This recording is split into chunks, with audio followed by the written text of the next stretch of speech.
How do you know you bake too hard?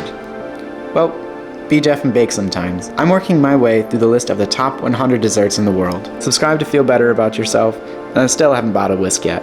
Welcome to Dessert Passport, where I'll be randomly selecting, eating, and then ranking the top 100 desserts in the world. So let's not be hangry. So I originally found this list on Taste Atlas in February of 2025. The list does periodically update, so I'll be working from the original one I found in mid-February. This recipe is also from Taste Atlas, along with every other main recipe I'll be making, just to keep everything consistent. And the 10th recipe selected is the Brussels waffle from Belgium, also known as the Belgian waffle from Belgium.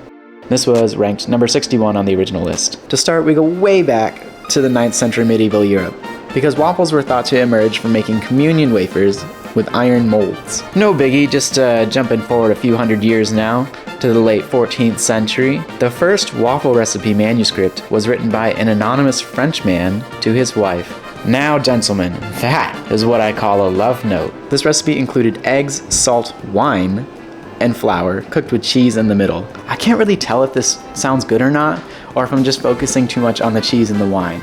In the 15th century, France and Belgium started to distinguish their own waffle irons and patterns. Ah yes, the early 16th century, known for the golden age of arts, literature, sciences, and culture. Renaissance. Also known for the second written waffle recipe, which was recorded by the Dutch. And yeah, spoiler alert, it still includes wine. Take grated white bread, mix it with an egg yolk and a spoonful of sugar. Combine that with half water and half wine, ginger, and cinnamon. I think I could take or leave this one. Pushing forth another 100 years or so, a slight variation has made its way to the public's fancy.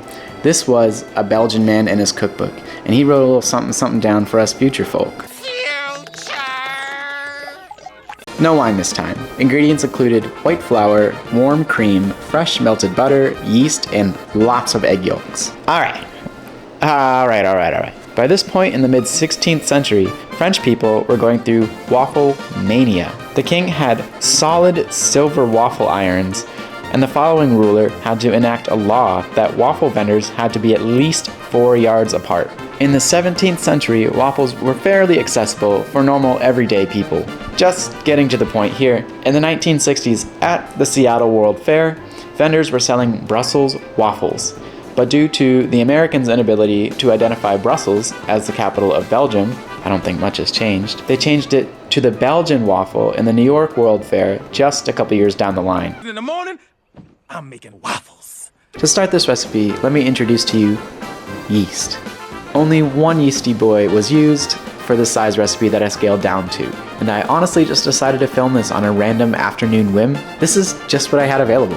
Follow the directions on the yeast packet and add some warm water and sugar. Separate the yolk and the white. You'll need both for this recipe. I know, I'm only using one whisk, but I hate dishes, and I'm very confident in my decision. Quick check on the yeasty boys, and they look happy. We call this a stiffy in the biz. Sift the flour. We call this a softy. The yeasty boys are back and very happy.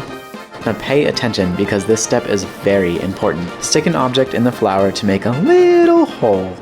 Then pour the yeast mixture into the hole to make it look like a volcano. That's where we're going. Into Mordor. That was it. I'm not joking. This is actually what it says to do in the directions, minus the volcano part. Now you can add your lukewarm milk and egg yolk.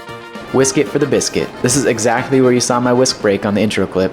And like the champion of the Waffle Lovers Association that I am, I just manhandled that thing. Once incorporated, fold in your egg whites. And then pour in your melted butter. I'm not really sure why I tried to float it like a fancy cocktail. At this point, it's been almost 6 weeks since I've made the recipe. Some Milli Vanilli extract, mix it, and then leave it. It'll double in size, much like me after eating all of these waffles. While the batter is taking some much needed R&R, it gives us plenty of time to whip in nay our cream. Again, one whisk. I hate dishes and I'm confident in my decision. I'm really just guessing on the sugar and vanilla measurements here. It's worked for me in the past. The whipped cream is looking mighty thick. Go at it long enough and you'll get a stiffy. Get a load of this dude. I wish I was this happy just with some household ingredients. push it down and punish it like it called you a name or something.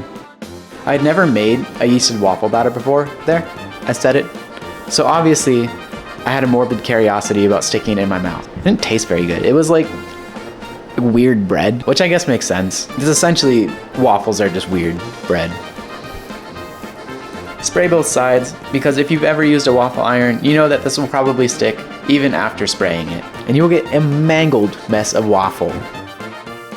I get that this isn't a true Belgian waffle maker, but it's literally the only thing I have in this tiny apartment.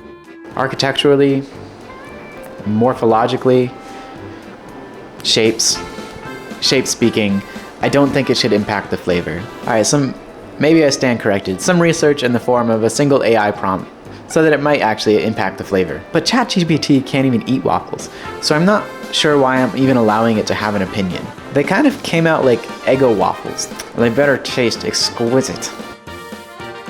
Like my grandpappy always told me, it's about the flavor, not the thickness and the wells. He never said that. They all look so beautiful, except that one. That one looks like debris had fallen on it, and it's trying to crawl out because it can't, and now it's severely injured. So I picked the roundest and most perfectly golden waffle I could find, melted some dark chocolate chips, and took a bite for some reason. And like I said, I did this like 6 weeks ago, so I'm not sure why I did that. Included a heavy dollop of homemade whipped cream and powdered sugar. Well, it's about 8 p.m., and I love breakfast for dinner. Damn, that's good.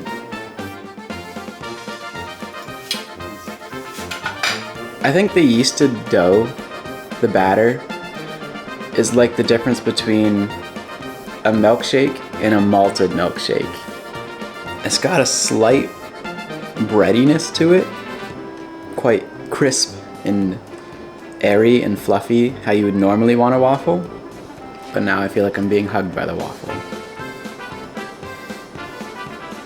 I didn't pick up on this until afterwards, but the waffles I made were not nearly as sweet as some of the mass-produced frozen ones. They're much more buttery. Like after freezing and reheating them, you can actually hear them sizzle a little bit just in the toaster. This might also most definitely be a hot take, but I'm doing it anyways. I love waffles, but my American breakfast hierarchy goes French toast, waffles, pancakes.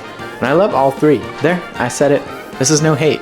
Other than my whisk breaking, this recipe is pretty uneventful and just dead simple.